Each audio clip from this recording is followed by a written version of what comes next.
الحمد لله احنا وصلنا الميه. بسم الله الرحمن الرحيم. مفيد باريس 1 باريس وصلنا الميه النيلي 200 جزء. ربنا يبارك للناس كلها في اعلى نقطه. ده خط مواسير طبعا، وبناخد منه بننزل على القطعه قطع غمر زي ما قلنا في الاول فقط. بعد كده هنعمل شبكات ري وكل حاجه، لكن دي ري غسيل اهي للقطعه.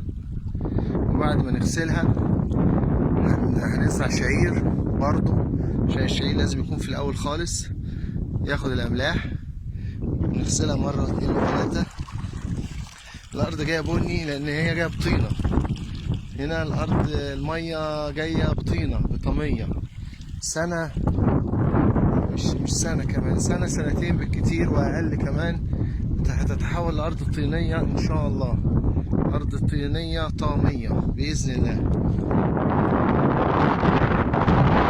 حتى المجرى دي احنا هنعملها مواسير، يعني احنا بس بنجرب اهو. اول نقطة مية تنزل في 1 باريس، اول نقطة مية تنزل في 1 باريس. حتى الخط نفسه هنجيب مواسيره بقى لغاية هنا، يعني مش هنعمل المجريات دي كمان، لا هنعملها مواسير وتيهات، وكل فدان التيه بتاعه يدخل قدامه او كل قطعة زي ما هنشوف التقسيمة بتاعتنا ان شاء الله. لكن الحمد لله الحمد لله انا شايف ان الليزر مظبوط، ماشي في جميع الاتجاهات اهو، ماشي الجنب الشمال والجنب اليمين وماشي في النص كده. الليزر مظبوط.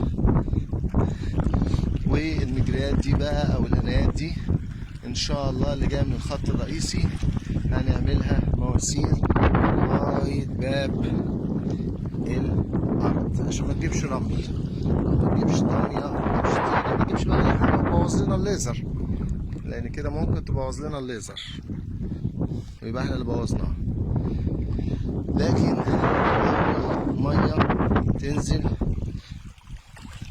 ان شاء الله في مفيد باريس في 1 باريس، ميه نيلي للري والغسيل في اول 12/2022 عشان نزرع شعير، نوع من انواع تجهيز الارض لزراعتها الصيف القادم 2023. ادعوا لنا بالتسهيل يا رب. موضوع صعب جدا جدا جدا ومكلف جدا، يعني في مجهود عالي جدا، لكن احنا املين انه يكون حاجه قويه جدا وجيده جدا ان شاء الله باذن الله باذن الله باذن الله.